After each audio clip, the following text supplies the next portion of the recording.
કેજરીવાલે લાંચ કેસ મામલે અદાણી પર કર્યા પ્રહાર. ગુજરાતને નશાનો ગઢ પણ કહ્યો.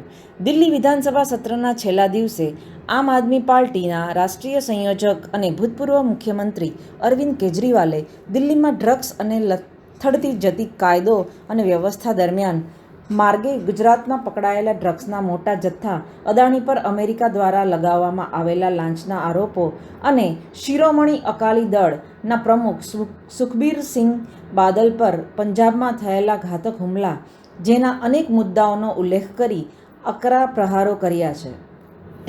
કેજરીવાલે દિલ્હી સહિત દેશના અન્ય ભાગોમાંથી પકડાયેલા ડ્રગ્સને ટાંકીને કહ્યું હતું કે ગુજરાતમાં નશો કરવાની ફેક્ટરીઓ ચાલી રહી છે.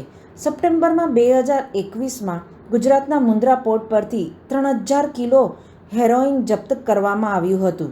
24,000 કિલો હેરોઇન પકડ્યા વગર દેશમાં પ્રવેશી ગયું.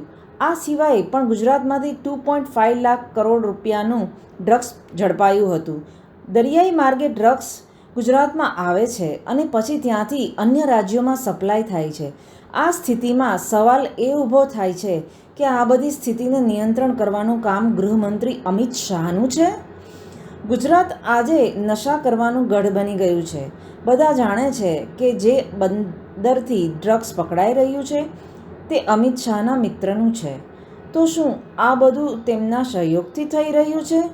ગૌતમ અદાણીની પાવર કંપની પર પ્રહારો કરતા કેજરીવાલે કહ્યું કે અમેરિકાના ન્યાય વિભાગે અદાણી ગ્રુપ પર આરોપો લગાવ્યા છે કે ગ્રુપ ભારતમાં 12,000 મેગાવોટ સોલાર એનર્જી બનાવવા જઈ રહ્યું હતું, જેના માટે તેમણે અધિકારીઓને લાંચની ઓફર કરી હતી.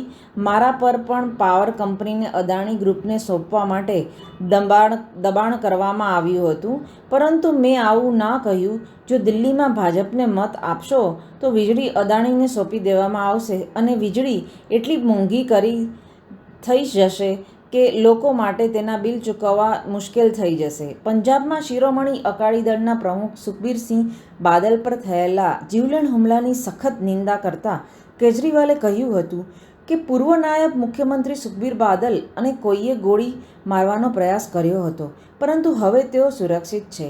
આ ઘટના પાછળ મોટી શક્તિઓ સામેલ છે જે પંજાબ અને પંજાબીઓને બદનામ કરવા માંગે છે. આ ઘટનામાં પંજાબમાં પોલીસે જે રીતે બહાદુરીથી કામ કર્યું હતું તે પ્રશંસનીય છે.